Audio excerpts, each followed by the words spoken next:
All right, Dr. Travis here again. And since I started at PhysioFix, I've had an opportunity to work one on one with a lot of kinds of different kinds of things that musculoskeletal neurologic issues I hadn't had a whole lot of experience with in the past. But one of the ones, because our owner husband had a hemorrhagic stroke a little over a year ago, and if you look back, I've got some videos on the channel with him doing some work uh, on a K box, eccentric overload stuff, and I just wanted to touch on the work we're doing there because a lot of we get reached out to a lot now after he had his stroke, and our boss here at the PhysioFix, they were on uh, TV and People Magazine too, I think too, about his recovery. So we get contacted by people who have had a stroke or a family member has, and interested in having discussions with us or even coming out to Phoenix and working for a little while, maybe a week or something to get a read on what's going on, what they can do, how you can push certain things, and that's something that has really been an eye opener for me. Um, Stroke recovery is still uh, unknown. Like we still don't really know how much people can remap and recover after damage at that high level of the brain tissue. And but what we're seeing is if we can if the person is patient, the person has time, the person has motivation, the more intensity we can operate at in our training, and I would even say that by the time we are working with somebody, you can still consider rehabilitation, but to me, I consider it more as um,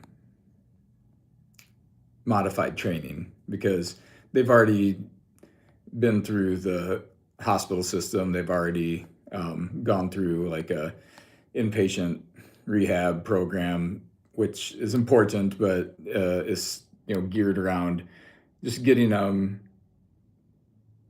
to a point where they can function in their home, and beyond that is kind of it's not really the point of that part of the care. It's can you get home? If you find yourself on the ground, can you get up? Those very important skills. But by the time we work with these folks, they've been through that process, and and now they're just like, how is this it, or how far can we go?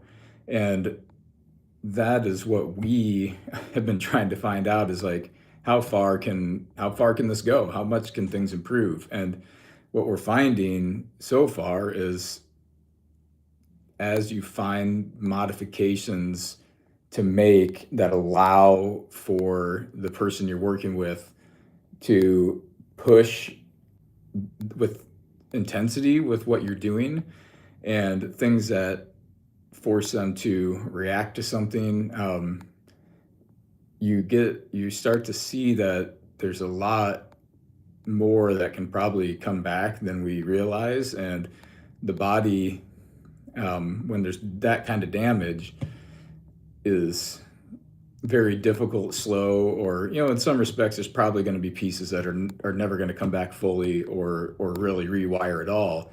But it's kind of our hypothesis that if we can find ways to push certain things that we're trying to get them to do hard enough, we can force the what's left in the brain after the stroke, the parts of the brain that are still um, working properly that weren't affected by the stroke.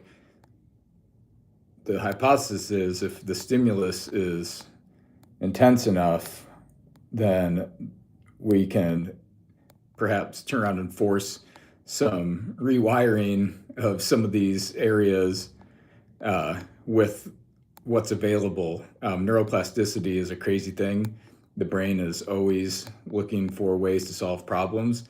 And if you are continuing to push the envelope of the problems you're trying to get it to solve, then it only, that theory of, well, the brain's going to say, well, if we're kept being asked to do this at this level of intensity, we're going to need to find a way to reroute some of our resources to make it happen.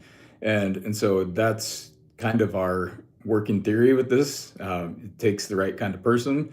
It takes somebody who's extremely motivated, wants to come in and do the work. But the folks that we have had come in and do those kinds of things and really push, that we're starting to see a lot of improvements in their day-to-day lives, and they report a lot of better quality in the things that they're just trying to do. So